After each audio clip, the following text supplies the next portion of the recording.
Introduction. They have the power to control nearly every aspect of your life because they own the system itself. They control the money, the resources, and the very structure of society.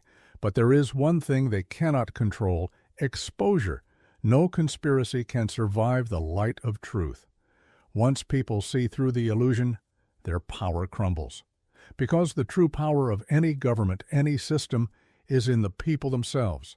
They've sold you a lie, a grand deception so deep that it shapes how you see the world. They've convinced you that there isn't enough for everyone, that the earth is overcrowded, its resources stretched too thin, its bounty too fragile. But scarcity is a myth, one of the greatest cons in human history. They have made a planet of 8 billion people believe that the pie is too small, all while they indulge in feasts that could feed entire cities. Look around. The ground beneath your feet holds the potential to nourish nations, yet millions go hungry. The sun could power entire continents, yet we are told energy is scarce. Scarcity isn't just a lie, it's their weapon, a tool of control designed to keep you desperate, fearful, and locked in competition for scraps. If they could sell you the very air you breathe, they would, and if they could make you believe you had no choice but to buy it, they would call it progress. The most disturbing part, we believe them. We bought into the story that Earth, a planet of abundance, somehow, how scarcity shapes our lives. Through the carefully constructed lie of scarcity, we are kept as perpetual players in their rigged casino, where the house always wins. One of the greatest frauds they perpetuate is energy scarcity. The world has never needed to rely on oil and fossil fuels to function. Clean, renewable technologies have long existed. Solar, wind, and even revolutionary free energy devices were once within reach, or rather they would have been, if they hadn't been systematically erased from existence. Every so often, you'll hear murmurs about groundbreaking energy patents that were mysteriously shelved, inventors who vanished without a trace, or promising energy startups that were abruptly shut down. These are not coincidences, nor are they conspiracy theories. Can't sustain the people living on it. Their entire empire depends on us never questioning this illusion, never realizing that scarcity is nothing more than a manufactured reality, the scarcity illusion. The fear, the desperation, the endless struggle for survival, it's all by design. They don't just allow scarcity, they create it. They manufacture shortages and sell you the illusion of limits. But the truth is, there has always been enough food, enough energy, enough space for every human being to live and thrive. The problem isn't with Earth's resources, it's with the bottlenecks they've built, the artificial scarcity they engineer, and the monopolies they control. They have convinced you that life is a zero-sum game where your gain must come at someone else's loss. But this narrative is just another illusion, another way to keep you divided and obedient. It was never supposed to be this way. Nowhere is this manipulation more obvious than in the food you eat or struggle to afford. The soil beneath you has the potential to feed the world many times over, yet hunger persists. Why? Because food isn't treated as a basic human right. It's treated as a commodity, a profit machine for the few. Did you know that some seeds are patented? That's right, patented. Farmers are forced to buy them year after year, locked in an endless cycle of dependence. And when small farmers go bankrupt, industrial agriculture swoops in, wiping out biodiversity and replacing it with monoculture farming. And thus, enough energy, enough space for every human being to live and thrive.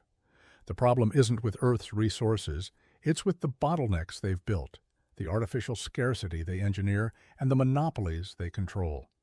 They have convinced you that life is a zero-sum game, where your gain must come at someone else's loss. But this narrative is just another illusion, another way to keep you divided and obedient. It was never supposed to be this way. Nowhere is this manipulation more obvious than in the food you eat or struggle to afford. The soil beneath you has the potential to feed the world many times over, yet hunger persists. Why? Because food isn't treated as a basic human right. It's treated as a commodity, a profit machine for the few. Did you know that some seeds are patented? That's right, patented. Farmers are forced to buy them year after year, locked in an endless cycle of dependence. And when small farmers go bankrupt, industrial agriculture swoops in, wiping out biodiversity and replacing it with monoculture farming. Been, if they hadn't been systematically erased from existence.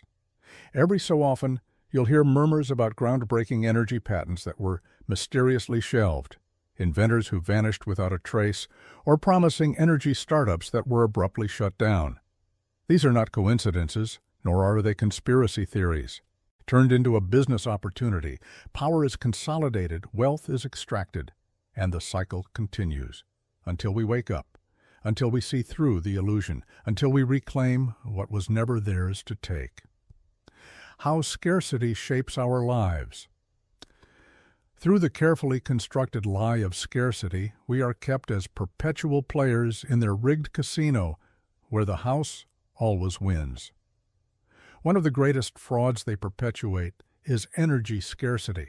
The world has never needed to rely on oil and fossil fuels to function.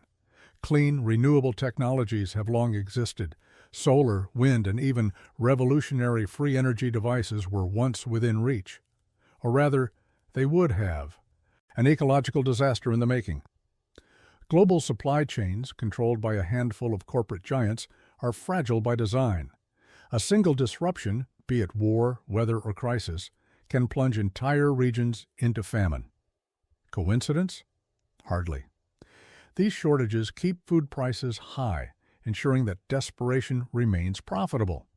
And if you think water, a resource even more fundamental than food, is safe, think again. The same forces that turned your dinner plate into a cash machine are coming for your tap. Water privatization has transformed what should be a universal human right into a luxury product, sold back to you at obscene profits. Governments and corporations are buying up water rights, draining aquifers, and bottling what should flow freely. The consequences? Devastation. Communities left dry, rivers reduced to dust, and a world where only those who can afford it will have access to clean water. These aren't accidents. They are part of the same game, one in which every crisis, every disaster, every human struggle is. This is the stark reality of a system built on control, a system that cannot afford to let you slip free from its grasp. Dependence on fossil fuels isn't merely about funneling billions into the pockets of oil tycoons. It is about maintaining dominance over every aspect of your life. Every so-called oil crisis you've lived through was not the result of random global instability. It was a carefully choreographed performance designed to inflate prices and reinforce your reliance on their system. When gas prices skyrocket, you're not just paying more at the pump, you're being sent a message. A reminder that your mobility, your livelihood, and your very freedom rest in hands that are not your own. This is just one of many chains that bind you. A foundational brick in the wall of scarcity that keeps you locked in place. Scarcity is not just a tool of control. It is the foundation upon which their empire is built. And to keep you invested in their illusion, they sold you a dream, a house with a white picket fence, the ultimate symbol of success and independence. But if you look beyond the carefully curated image, you'll see that home ownership has become a modern feudal system, a form of servitude where the chains are made of brick, mortar, and unrelenting debt. The manufactured scarcity in housing is no accident. It is an intentional strategy, a finely tuned instrument of control. When your survival hinges on making that next mortgage payment or scraping together rent, you become far more compliant, less likely to challenge the system, more willing to abide by their rules. They tell you it's just the natural flow of supply and demand, an unavoidable consequence of limited land, rising populations and economic shifts. But step back and the reality is undeniable. This scarcity is engineered. Zoning laws, restrictive green belts, and endless layers of regulation ensure that prime land remains off-limits to ordinary people. And who benefits? The same powerful corporations, developers, and investment firms that hoard property, driving up costs and choking the availability of affordable housing. Foreign investors buy up homes like collectible trinkets, leaving entire neighborhoods empty, unaffordable, and inaccessible to those who simply need a place to live. This isn't a shortage. It's a calculated heist, a system where housing is held hostage and your desperation is a lucrative industry.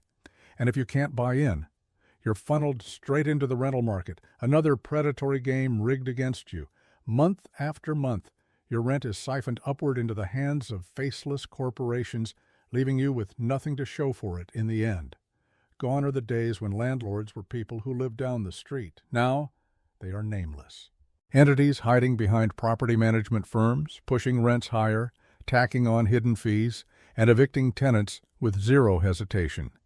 You are paying a premium just to maintain your place in line, trapped in a system meticulously designed to keep you exhausted, distracted, and too drained to question why you're still running on this endless treadmill.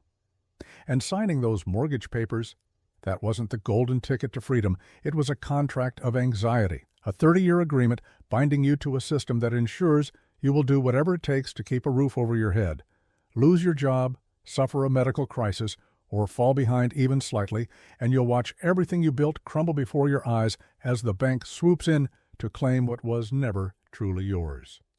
This is not just about profit. It is about power. Your debts are their leverage, ensuring you remain a compliant cog in their machine, too fearful of the consequences to ever consider stepping off the ride.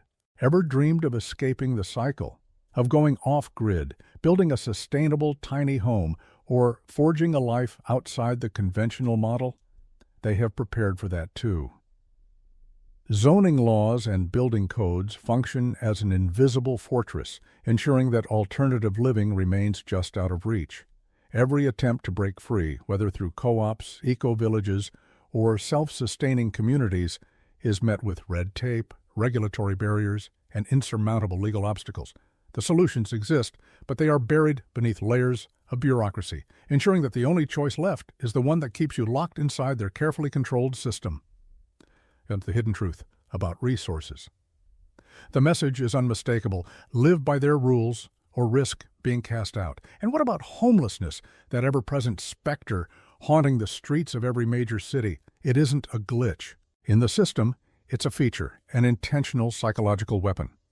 When there are more empty homes than there are homeless individuals, what does that say about the real issue? It's not about scarcity, it's about control.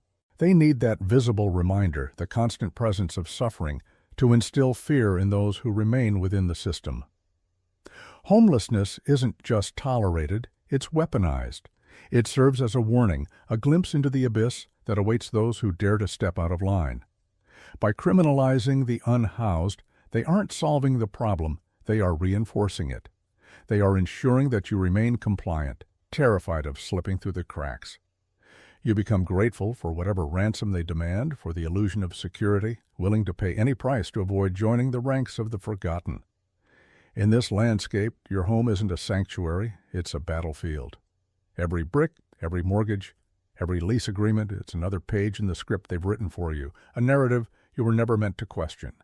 But now, you see it for what it is. A masterpiece of manufactured scarcity, a grand illusion designed to keep you locked in place. And it isn't just housing. Energy, the lifeblood of modern society, is yet another instrument of their control. It fuels your home, your vehicle, your workplace. Every facet of your life depends on it. That's precisely why they've turned the energy into one of their most insidious tools of manipulation. The scarcity of energy isn't a natural consequence of limited resources. It is an artificial construct, a carefully designed illusion meant to keep you dependent, fearful, and obedient. The same forces that monopolize housing, food, and water have long since cornered the energy market, ensuring that you remain shackled to their system. Ever notice how energy prices seem to spike at just the right moment to make life unbearable? A sudden oil shortage, a geopolitical conflict, a natural disaster. These so-called emergencies always seem to hit hardest where they can extract the most profit. And who benefits? The same players every time. While you struggle to decide between filling your gas tank or buying groceries, oil companies post record-breaking profits.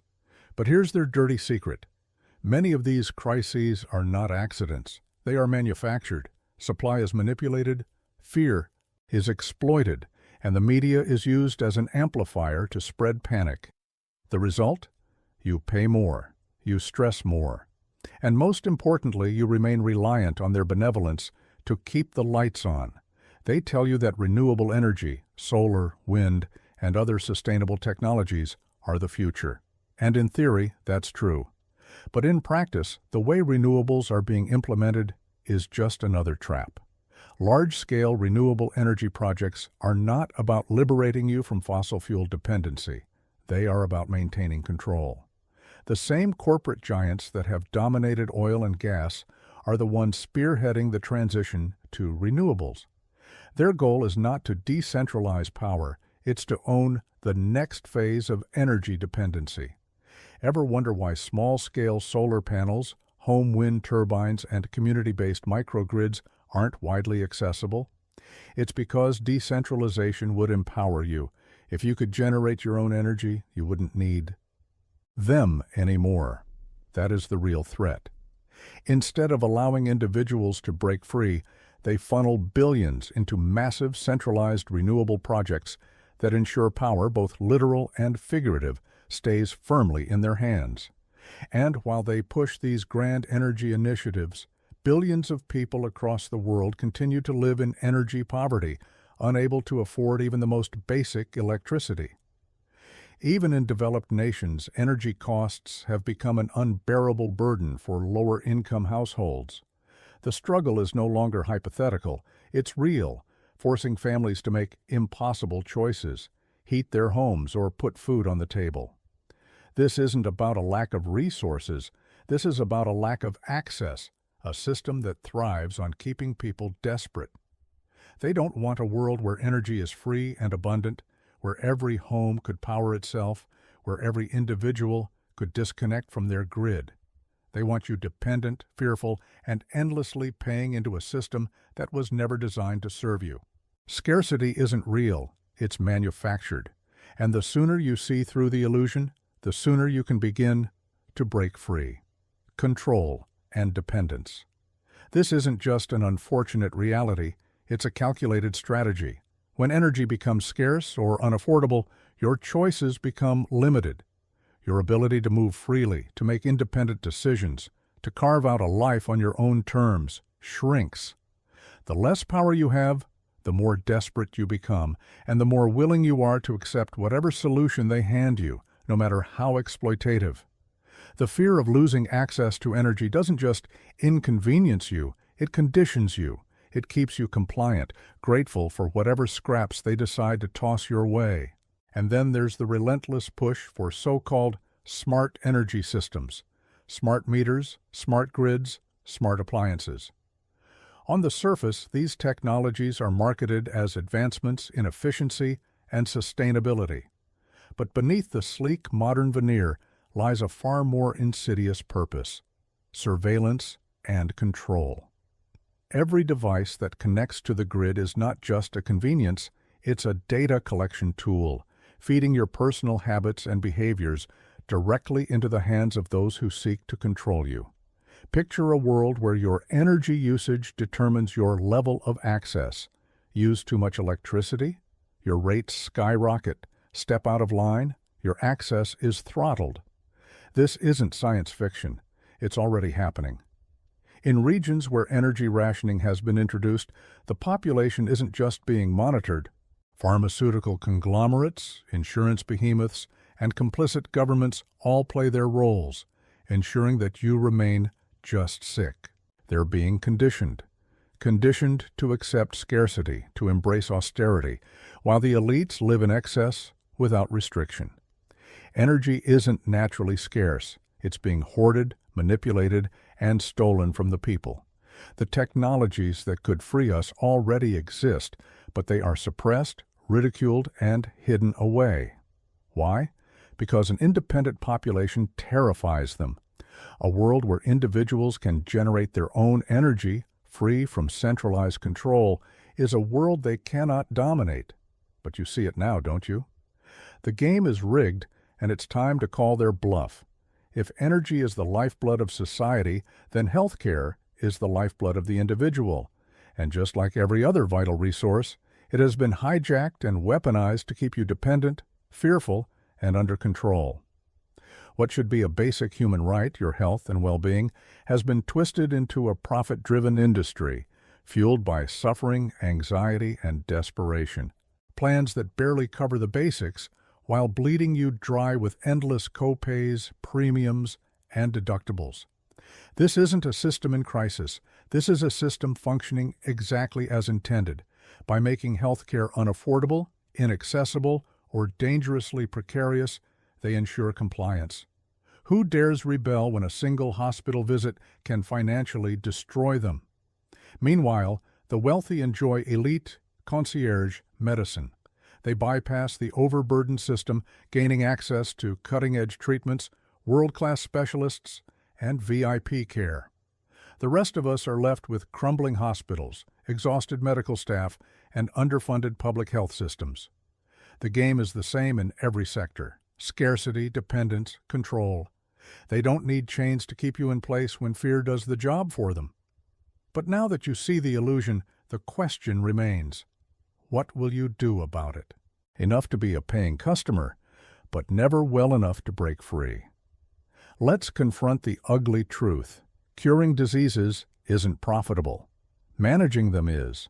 Chronic conditions, diabetes, heart disease, autoimmune disorders aren't just medical issues. They're billion-dollar industries. They don't want a cure. They want a lifelong consumer trapped in an endless cycle of medications and treatments that never end. Take insulin, for example, a life-saving discovery made over a century ago, yet its price has been inflated to obscene levels. Why? Because they know you have no other choice. The scarcity they've created, not of medicine itself, but of access to it, keeps you compliant, keeps you desperate, and keeps their profits soaring. And Big Pharma doesn't operate alone. The health insurance industry is its willing accomplice, shackling you to jobs you despise, drowning you in medical debt that ensures you never escape their grasp. In many countries, losing your job means losing your health care. In others, you're locked into overpriced insurance. The cost of compliance rural communities and underserved areas have been all but abandoned, left to navigate an increasingly desolate healthcare landscape. Hospitals shutter their doors at alarming rates, and access to specialists is a luxury rather than a right. The consequence? Your health, and ultimately your lifespan, is dictated not by genetics, lifestyle, or personal choices, but by something as arbitrary as your zip code and financial status. This isn't just neglect. It's a calculated divide. Those at the top ensure they have access to the best medical care, securing their longevity and power, while the rest of us scramble for what's left, forced to accept our precarious place in this rigged hierarchy. Your health has been weaponized against you, turned into a tool of coercion. When you fear for your life, you'll pay any price, follow any rule, and surrender any freedom just to survive. But now that you see how the game is played, are you still willing to follow their rules? Perhaps you once believed education was the great equalizer, a path to knowledge, opportunity, and true independence. Think again. Just like healthcare, education has been hijacked, twisted from a system of enlightenment into a machine of control.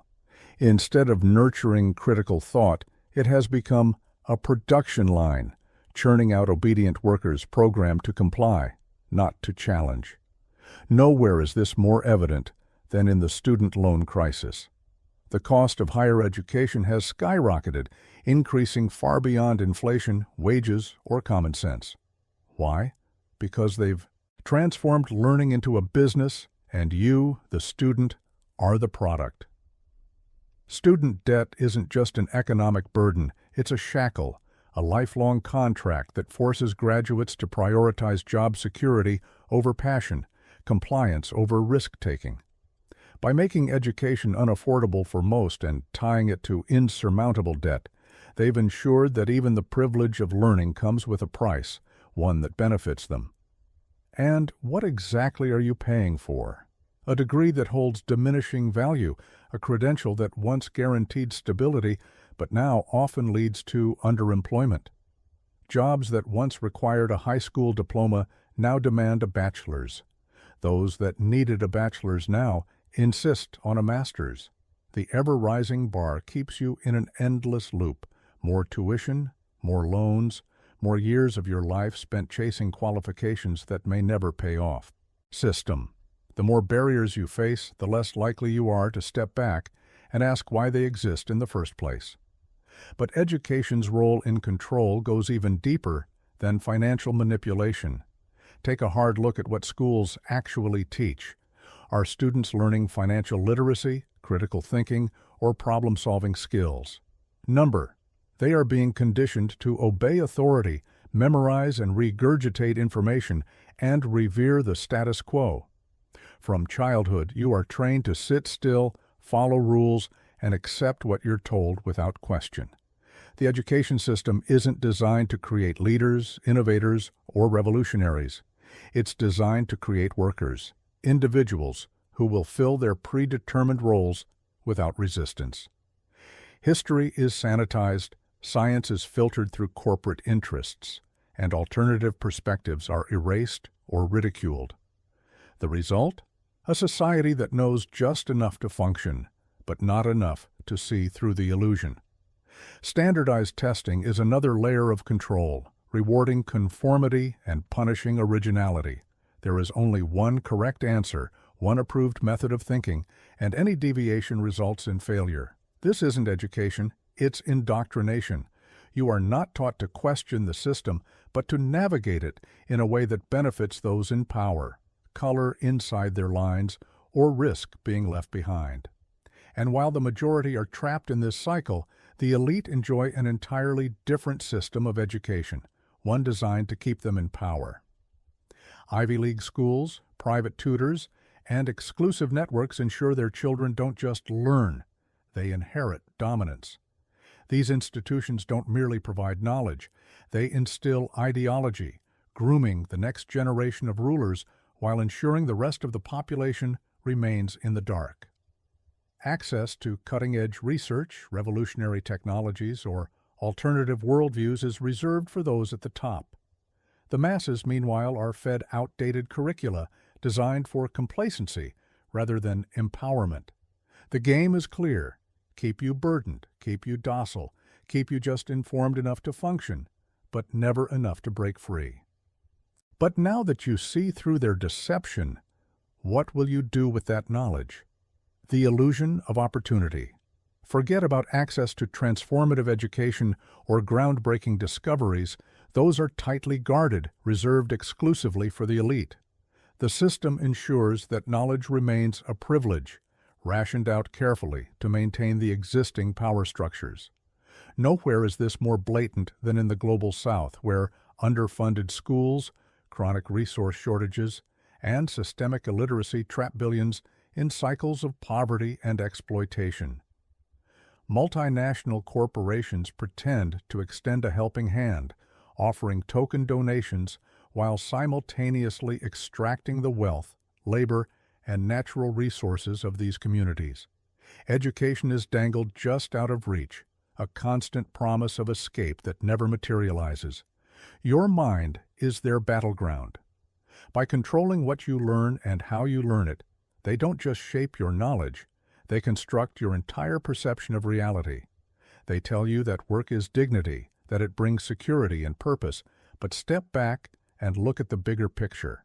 The job market isn't designed to set you free. It's a treadmill, carefully calibrated to keep you running at full speed, gasping for breath, too exhausted to stop and question why. In this rigged system, work isn't a pathway to fulfillment. It's a mechanism of control. A never-ending scramble where you're in a constant state of desperation, terrified that slowing down for even a moment will leave you cast aside. Automation had the potential to liberate humanity from soul-crushing, repetitive labor, offering more time for creativity, rest, and true innovation. Instead, it's been weaponized against you. Machines replace workers, jobs disappear, wages stagnate, and yet, when you struggle to make ends meet, they blame you, labeling you unskilled, unmotivated, or unwilling to adapt. They could offer universal basic income, meaningful retraining programs, or ensure that technological progress benefits everyone. But they won't. They would rather let you sink than throw you a life raft, because keeping you struggling keeps you obedient. Meanwhile, they sell you the gig economy as your golden ticket to independence. But look closer, and you'll see it for what it truly is, a mirage.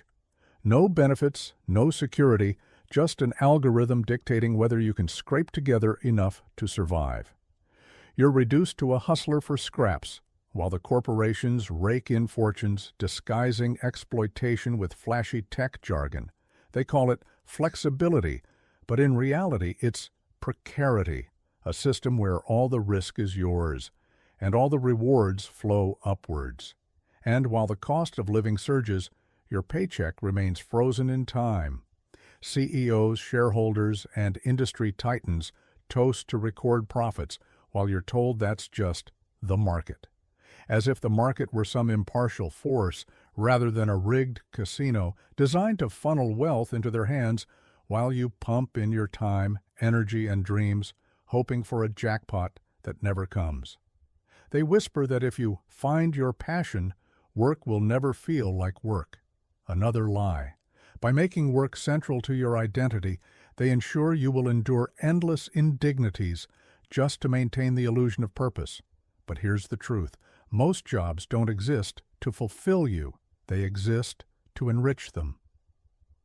The dream job narrative is a carefully constructed myth, an ever-receding horizon that keeps you chasing without ever arriving. And the competition? That's by design, too. Deliberate scarcity in the labor market ensures that instead of uniting with fellow workers, you're pitted against them.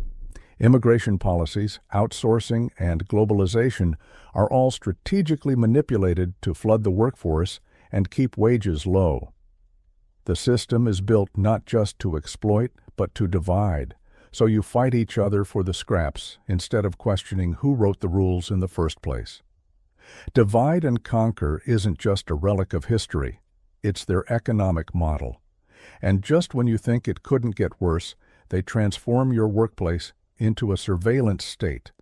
Cameras, productivity trackers, keystroke monitors, every move you make is scrutinized, measured, and recorded.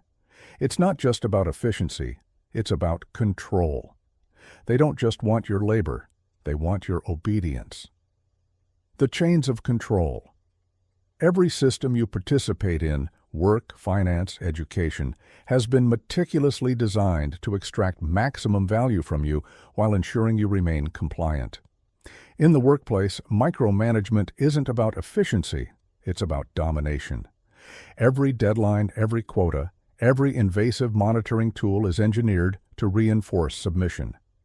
The ever-present specter of joblessness looms over you, keeping you pliant. You tolerate long hours, low wages, and mistreatment, not because you choose to, but because the alternative, being cast out into economic uncertainty, is even more terrifying. Layoffs are their reset button, a convenient way to dispose of those who question the system. They aren't about economic necessity or business restructuring. They are a method of reinforcing power. The labor you provide builds their empire, yet the game is rigged to ensure you never rise beyond your designated place. It's a system that offers the illusion of opportunity while ensuring true mobility remains out of reach. You can play by their rules for a lifetime and still lose, because the only way to win is to change the game itself. They tell you money makes the world go round, but in reality, money is nothing more than a tool of control. The financial system isn't structured to empower you. It's a cage, a system of engineered dependence that guarantees wealth always flows upward while the rest of us fight for the scraps left behind. Through debt, inflation, and economic manipulation, they've transformed money into the ultimate weapon of compliance. Take central banks, for example. These shadowy institutions control the global money supply, yet they operate independently of governments. They dictate the financial well-being of entire nations, adjusting interest rates, controlling inflation, and printing money at will. But their purpose isn't to serve the public, it's to protect the financial elite. When economic crises hit, they don't bail out ordinary people drowning in debt and job losses. They bail out banks and corporations, ensuring that wealth remains concentrated in the same hands while the rest of us bear the burden. The national debt isn't just an abstract figure, it's a chain around the necks of taxpayers, a tool ensuring that governments, and by extension the people they supposedly serve, remain subservient to financial overlords. Inflation is another one of their favorite tricks, a silent tax that drains your wealth without you even realizing it. When central banks print money to fund wars or corporate bailouts, the value of your savings erodes. Prices surge, wages stagnate, and year after year your purchasing power shrinks while the elite grow richer, their assets appreciating in value while yours disintegrate. And what is the money in your pocket really worth? Nothing but a government promise. It's fiat currency, backed by nothing tangible, making it highly vulnerable to manipulation. Unlike gold or other assets with intrinsic value, fiat money can be printed endlessly, fueling artificial economic booms and busts. During financial crashes, the elite buy up assets at rock-bottom prices, while everyday people lose their homes, their jobs, and their stability. The system is designed not just to redistribute wealth, but to ensure that redistribution always moves in one direction, upward. Debt is their most powerful tool of enslavement. You are encouraged, no, pressured, to borrow at every stage of life. Student loans, credit cards, mortgages, each one is a carefully set trap, binding you to years, even decades, of financial servitude. As long as you're in debt, you are under their control. You will work longer hours, accept lower wages, and endure exploitative conditions just to keep up with your monthly payments. But this isn't just a personal struggle, it's a global one. Entire nations are shackled by predatory loans from institutions like the International Monetary Fund, IMF, and the World Bank. These loans come with conditions, privatization of public resources, the erosion of social safety nets, and strict austerity measures that cripple economies and deepen inequality. It's colonialism under a different name, an insidious way to keep entire populations in a permanent state of dependence. And now, with cash becoming obsolete, they're preparing to introduce their next instrument of control: digital currency. Central bank digital currencies, CBDCs, are being sold as the future of convenience. But don't be fooled. These currencies will be fully programmable and entirely trackable, giving those in power the ability to not only monitor every transaction you make, but also dictate how, when, and where you spend your money.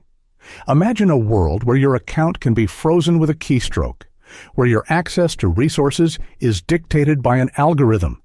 This isn't speculation. It's the next phase of control. The illusion of ownership.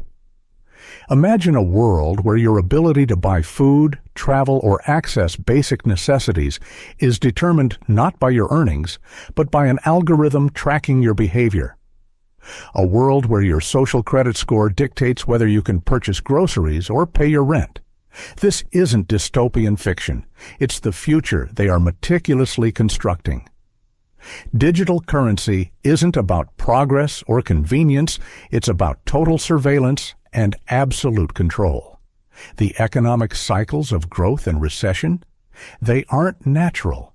They are engineered. The system lures you in with periods of prosperity, convincing you to borrow, spend, and invest under the illusion of stability. Then, without warning, the crash arrives, wiping out the middle class while the elite sees even more wealth. It's a cyclical scam, a rinse-and-repeat strategy designed to keep the majority teetering on the edge of financial ruin. Your money, your assets, even your labor, it's all a tool in their hands, ensuring your continued subjugation. Capitalism was sold as the engine of innovation and efficiency, but in reality, it has become the greatest heist in human history. Everything that was once a public good, water, land, energy, health care, education, has been systematically stripped from collective ownership and auctioned off to the highest bidder. What once belonged to everyone has been commodified, leaving you paying endlessly for things that should have been fundamental rights. And yet, you wonder, how did we lose control? Water. The new gold water is life, yet it is being stolen in broad daylight. Corporate giants like Nestlé, Veolia, and Suez have turned entire rivers, lakes, and aquifers into profit machines. They extract water, bottle it, and sell it back to you, while the communities who once depended on these resources are left dry.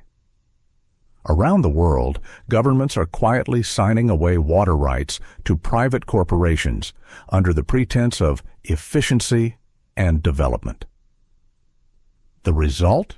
Rising water bills, depleted resources, and, in extreme cases, outright water wars. This isn't about scarcity. It's a manufactured crisis designed to turn a basic human necessity into a luxury for those who can afford it. Land. The silent takeover. Think land is a safe investment. Think again. Multinational corporations and investment firms are swallowing up farmland, residential properties, and entire neighborhoods at a breakneck pace. They don't care about feeding the world or providing housing. They care about consolidating control. Small farmers are being pushed off their land, replaced by industrial agriculture that depletes soil, poisons water, and strips communities of their autonomy. In cities, gentrification displaces working-class families, transforming once thriving neighborhoods into sterilized playgrounds for the ultra-wealthy. And what of rural areas? Governments and corporations are pushing for smart cities, urban centers, where populations can be tightly packed and easily monitored. Why? Because controlling people in sprawling countryside is far harder than managing them in dense, surveilled environments. The land being abandoned? That's reserved for the elite, of course, a private playground, untouched by the chaos they orchestrate elsewhere. Even the air you breathe is being sold. Carbon credits were once marketed as a solution to climate change. In reality, they have become yet another frontier in privatization. Corporations buy up the right to pollute, turning clean air into a commodity while you are guilt-tripped into reducing your carbon footprint. Meanwhile, they continue business as usual, their industries spewing poison into the air and water while patting themselves on the back for their green initiatives. Energy is no different. Renewable projects should have empowered local communities to produce their own power. Instead, they are rapidly being monopolized by the very same companies that once controlled fossil fuels. The message is clear. Even in an era of wind and solar energy, true independence is not allowed. You will remain reliant on their grid, paying whatever price they dictate, as they maintain their stranglehold over one of humanity's most vital resources. Healthcare, a system built to exploit. Privatization has turned healthcare into a living nightmare. Hospitals, clinics, even ambulances, once public services designed to save lives, are now profit-driven ventures where access to care is determined by your financial worth. Costs are skyrocketing, access is dwindling, and patient care has been reduced to a soulless numbers game on a corporate balance sheet. For the poor, the situation is even more dire. In many developing nations, privatized health care means that only the wealthy receive treatment. Public hospitals are deliberately underfunded, while millions suffer without care. It's not just negligence. It's a calculated decision to keep health a privilege rather than a right. Because when your well-being is on the line, you'll pay any price. And that is exactly what they count on. The illusion of freedom, control, compliance, and the cost of privatization. While the privileged elite enjoy exclusive hospitals and concierge medicine, the rest of the world is left to suffer, denied even the most basic health care. Preventable diseases claim countless lives, not due to a lack of medical advancement, but because access has been turned into a luxury. Public hospitals are deliberately underfunded, crumbling under neglect, while private institutions flourish, offering premium care at prices most can never afford. Healthcare is no longer a right. It's a business, and if you don't have the money, you don't get a seat at the table. Education. A system designed to exclude schools and universities follow the same script. Public education is starved, left to wither under budget cuts, while private institutions rake in fortunes. A degree isn't a symbol of knowledge. It's a badge of privilege, a gateway for the wealthy, while the rest are burdened with crushing student debt or locked out altogether. If you dare seek knowledge outside their approved channels, you're met with exorbitant fees, outdated textbooks, or a system designed to keep you misinformed and compliant. Even public universities, once the pillars of accessible education, are now ensnared in corporate partnerships. Their priorities shifted from learning to profit. Tuition skyrockets while the quality of education plummets. The pursuit of knowledge has been replaced by the pursuit of revenue, transforming students into customers and education into a commodity. They justify this theft under the guise of efficiency. But efficiency for whom? When institutions crumble and services decline, who truly benefits? Not you. The wealth extracted from students and communities funnels upward, leaving behind drained resources and shattered dreams. This isn't progress, it's feudalism rebranded. A world where everything you need, healthcare, education, even water, must be bought back from those who stole it in the first place. Privatization isn't innovation, it's theft. It's a slow-motion heist, turning public wealth into private kingdoms while the rest are left to scramble for scraps. The surveillance trap, your life, their data. Now imagine a world where your every step, every whispered conversation, every purchase is tracked, recorded, and stored. You don't have to imagine. It's the reality you already live in. Surveillance isn't some dystopian nightmare of the future. It's here. It's now. And it's their most insidious weapon. They no longer need chains to control you.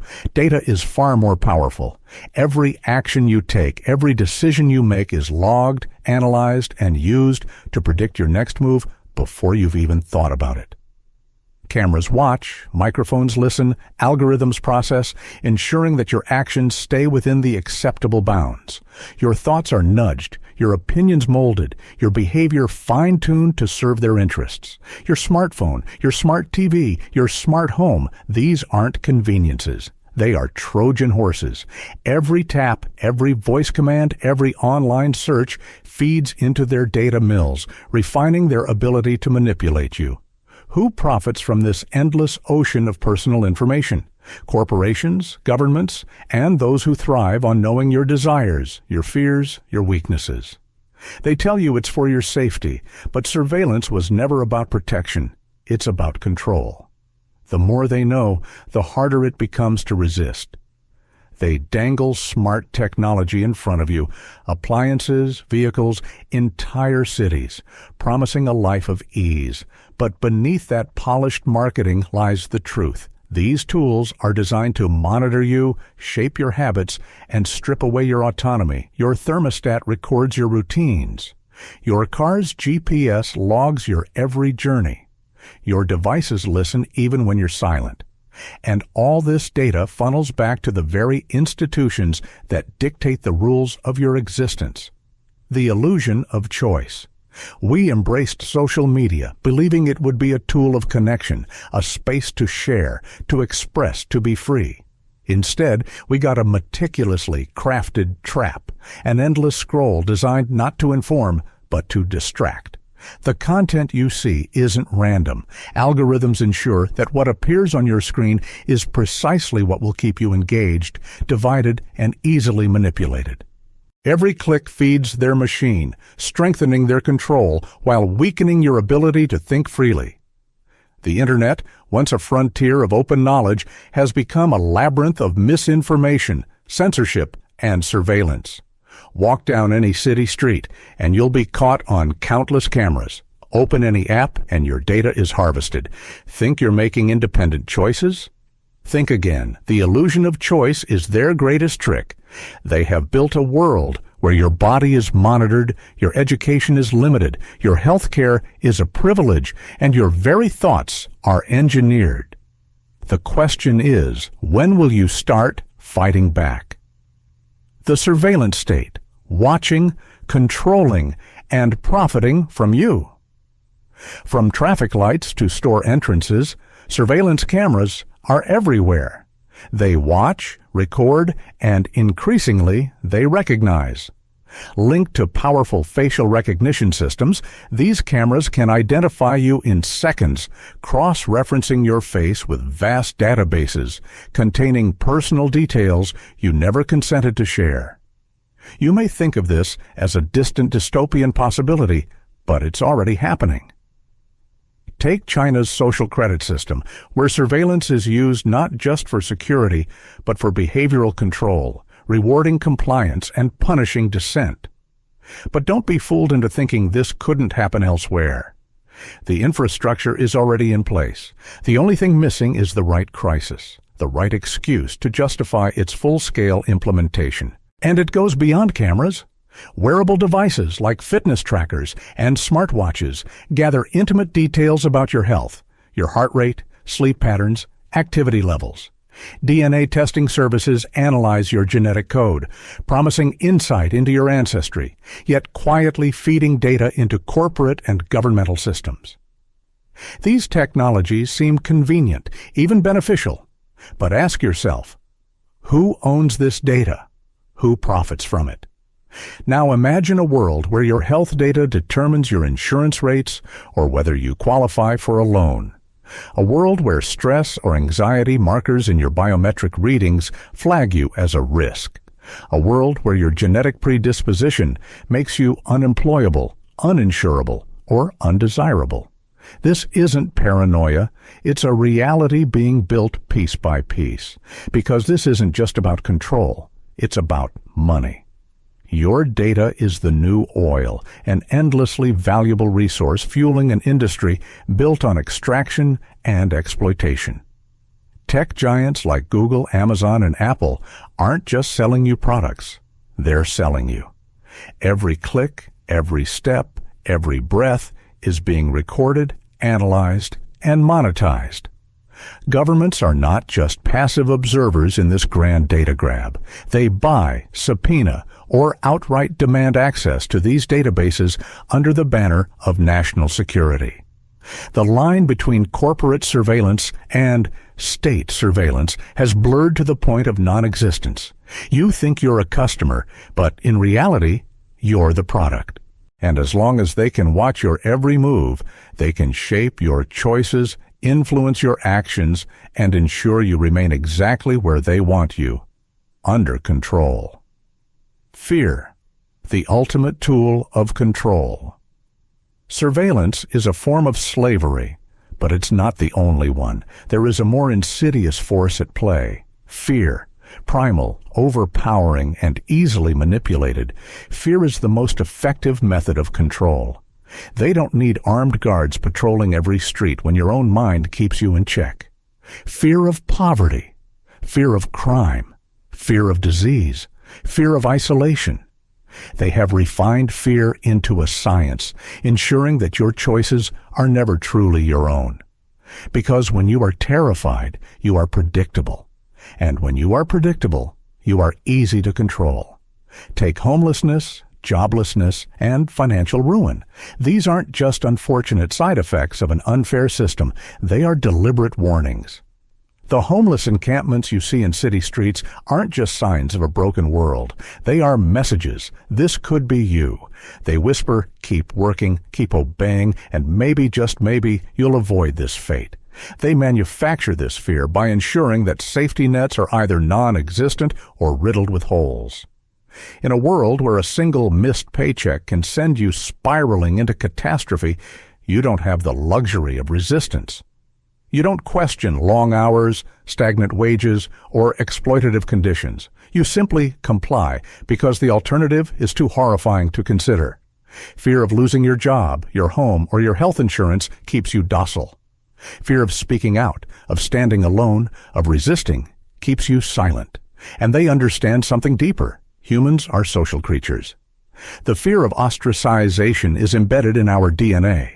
They don't just control you through money or surveillance, they control you by shaping the very fabric of your social world. They turn dissent into isolation. They ensure that questioning the system makes you an outcast, because in a world where belonging is survival, few dare to stand alone. But the real question is, how much longer will you allow fear to hold you captive? Breaking free, the illusion of choice, and the path to liberation. Inclusion and exclusion, the unspoken forces that shape your life. Want to be part of the American dream? Then you'd better have the right job, the right car, the right lifestyle. Stray from this formula, and you're not just struggling, you're a failure, an outcast, a cautionary tale. Social media amplifies this pressure. The curated lives of influencers and celebrities create a constant sense of inadequacy, making you feel as if you're always falling short. Algorithms are designed to exploit your insecurities, ensuring that you keep spending, keep striving, keep conforming. But this isn't just about selling you products. It's about selling you a dream that keeps you locked in their game, a life measured by consumption, dictated by trends, and controlled by those who profit from your endless chase for validation. They tell you that without them, there would be chaos. Every government, every police force, every surveillance program operates on this premise. They stoke fears of crime, terrorism, and social collapse to justify their ever-expanding control. More cameras, more data collection, more militarized police. They package control as safety, eroding your freedoms one law, one policy, one emergency measure at a time. The media plays a critical role in this manipulation. Every sensationalized crime story, every terror alert, every doomsday headline serves to convince you that danger is lurking around every corner. A frightened population is easier to manage, easier to distract, and more likely to support the status quo. They keep you focused on survival, making sure you never ask the most important question: who really benefits from this system? Silencing dissent. Fear as the ultimate weapon. Fear of punishment, losing your job, your reputation, or even your freedom keeps most people from speaking out. Those who dare to challenge the system, whistleblowers, activists, independent thinkers, face relentless attacks, not just from those in power, but from the very people they seek to help. Cancel culture, smear campaigns, legal intimidation, these are the modern tools of suppression. But the most insidious form of control isn't external, it's internal. You've been conditioned to self-censor, to second-guess your own beliefs, to silence yourself before they ever need to step in. They don't have to monitor every conversation if you've already internalized their rules. You've been trained to police your own thoughts, to avoid questioning, to fear stepping out of line. Fear isn't just about control. It's about redirection. It ensures that when you do seek solutions, you look to them. A government policy, a corporate product, a media narrative. But the solutions they offer are never about empowering you. They're about deepening your dependence. Fear is the leash they use to keep you in line. But fear loses its power the moment you recognize it for what it is: manipulation. A carefully constructed mirage designed to keep you afraid, obedient, and small. The manufactured reality, controlling the narrative. They say the pen is mightier than the sword, but in their hands, the pen is a scalpel, carefully carving out the version of reality they want you to see. Information should liberate, but they've turned it into chains. Through media, education, and culture, they shape your perception of what is possible, what is normal, what is worth striving for. The mainstream media is not a free press. It's a tightly controlled propaganda machine owned by a handful of massive corporations that serve their own interests, not yours. The news you watch, the articles you read, the entertainment you consume, it's all designed to keep you in line, to manufacture your beliefs, your values, your worldview. Why do so many news stories focus on fear, division, and sensationalism? Because a terrified population is easier to manipulate. A divided society is less likely to unite against those truly responsible for their suffering. And when your mind is preoccupied with celebrity gossip, sports scores, and the latest manufactured outrage, you aren't asking the real questions about who is pulling the strings. The illusion of freedom in the digital age. We live in an era where information should be freer than ever, but instead it's more tightly controlled than at any point in history. Under the guise of combating misinformation, tech giants and governments work hand in hand to suppress dissenting voices, to decide what is true and what is dangerous. They control what you see. They control what you hear. And in doing so, they control what you think. Real freedom isn't about choosing between brands, between parties, between distractions. It's about seeing the system for what it truly is and refusing to play by its rules. The war on dissent, controlling truth, silencing resistance. Dissenting voices are systematically suppressed.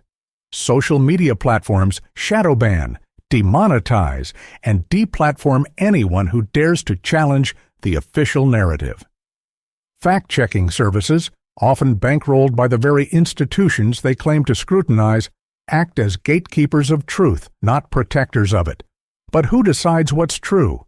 When facts threaten to expose corruption, oppression, or control, they are swiftly dismissed as conspiracy theories and buried. The message is clear: accept the approved version of reality or be cast into digital oblivion. The indoctrination starts early. From the moment you enter a classroom, you are taught to trust authority, follow rules, and accept a curated version of history. The education system is not designed to produce critical thinkers. It is designed to mold obedient workers and compliant citizens.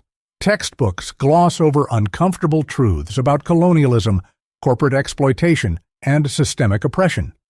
Science is filtered through the lens of profit and corporate interest, with alternative perspectives ridiculed or silenced. By the time you graduate, your worldview has been carefully shaped to align with the system's interests. Even your entertainment is a tool of control. Entertainment as conditioning. The subtle reinforcement of control movies, television, music, and video games are more than just distractions. They are conditioning tools. They reinforce the values that keep the system intact: consumerism, competition, individualism over collective action. Heroes in mainstream media succeed by working within the system, not challenging it. Revolutionaries and radicals are cast as villains, sending a clear message: do not question, do not resist, do not step out of line. Escapism is another tool in their arsenal. When you are lost in binge-worthy shows or endless gaming sessions, you are not thinking about the real-world injustices happening around you. They keep you entertained, pacified, and disengaged from meaningful action. You believe you have choices, different news channels, different political parties, different brands, but look deeper, and it is all the same puppet show. The system provides controlled opposition, safe rebels, and fake controversies to keep you debating trivialities while never questioning the foundation of their control. The narrative machine, manufacturing reality. The true power of the system lies in its ability to define reality itself. The narrative machine dictates what is normal, what is possible, and what is desirable. It shapes your perception of the world, convincing you that alternatives to their system do not exist or are doomed to fail. The more you accept their narrative, the harder it becomes to imagine a different way of life, let alone fight for one. But while the narrative machine is their greatest weapon, it is also their greatest vulnerability. Truth is the antidote to their lies. Once you see the strings, you cannot unsee them. The illusion shatters, and the game becomes clear, a system built on lies, fear, and control. Scarcity is a weapon, dependency is engineered. They want you to believe that scarcity is natural, that struggle is inevitable. But scarcity is a manufactured tool of control. There is enough wealth, enough resources, enough knowledge to lift society as a whole, but instead it is hoarded, rationed, and distributed in ways that keep you dependent. The power they hold over you is not because they are invincible, it is because you have been conditioned to believe that resistance is futile. But here is what they fear most: you realizing the truth. This entire system of control relies on your participation. The moment you opt out, question, and resist, their fortress begins to crumble. Steps to freedom, reclaiming your power. Step 1. Unplug from the machine. The first step to liberation is recognizing how deeply you are enmeshed in their systems.